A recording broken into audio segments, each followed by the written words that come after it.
Ever since I first stepped through the door behind me as Prime Minister, I have striven to make the United Kingdom a country that works not just for a privileged few, but for everyone, and to honour the result of the EU referendum. Back in 2016, we gave the British people a choice. Against all predictions, the British people voted to leave the European Union. I feel as certain today as I did 3 years ago that in a democracy, if you give people a choice, you have a duty to implement what they decide. I have done my best to do that. I negotiated the terms of our exit and a new relationship with our closest neighbours that protects jobs, our security and our union.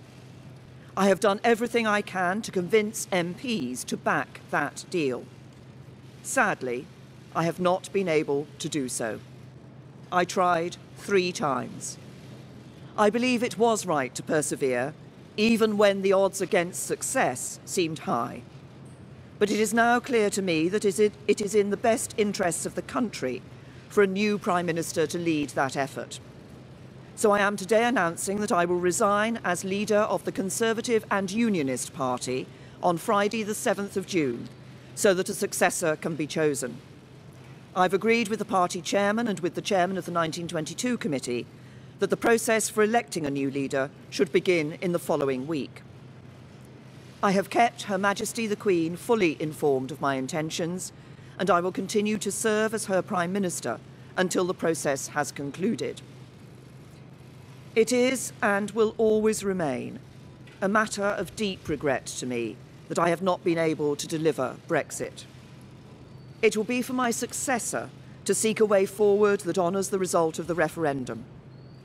To succeed, he or she will have to find consensus in Parliament where I have not.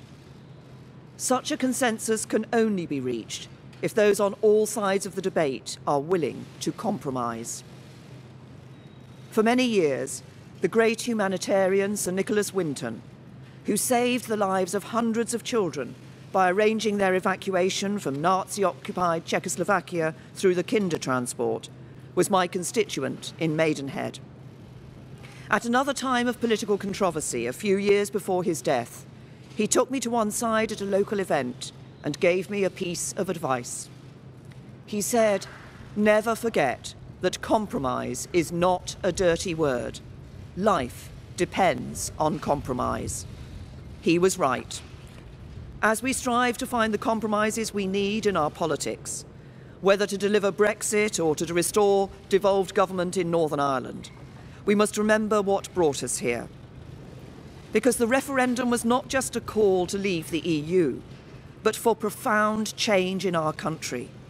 A call to make the United Kingdom a country that truly works for everyone. I'm proud of the progress we have made over the last 3 years. We have completed the work that David Cameron and George Osborne started. The deficit is almost eliminated. Our national debt is falling and we are bringing an end to austerity. My focus has been on ensuring that the good jobs of the future will be created in communities across the whole country, not just in London and the South East, through our modern industrial strategy. We have helped more people than ever enjoy the security of a job. We are building more homes and helping first-time buyers onto the housing ladder, so young people can enjoy the opportunities their parents did. And we are protecting the environment, eliminating plastic waste, tackling climate change and improving air quality. This is what a decent, moderate and patriotic Conservative government on the common ground of British politics can achieve, even as we tackle the biggest peacetime challenge any government has faced. I know that the Conservative Party can renew itself in the years ahead, that we can deliver Brexit and serve the British people with policies inspired by our values. Security, freedom and opportunity. Those values have guided me throughout my career.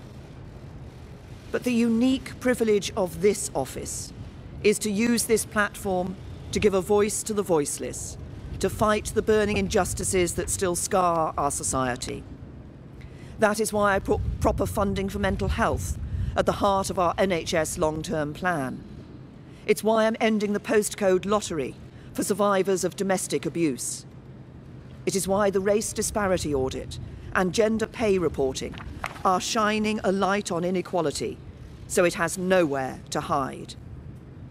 And it is why I set up the independent public inquiry into the tragedy at Grenfell Tower, to search for the truth, so nothing like it can ever happen again, and so the people who lost their lives that night are never forgotten.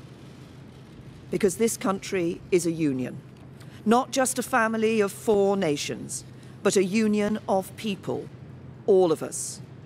Whatever our background, the colour of our skin, or who we love, we stand together, and together we have a great future. Our politics may be under strain, but there is so much that is good about this country, so much to be proud of, so much to be optimistic about. I will shortly leave the job that it has been the honour of my life to hold.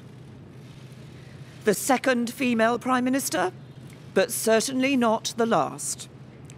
I do so with no ill will, but with enormous and enduring gratitude to have had the opportunity to serve the country I love.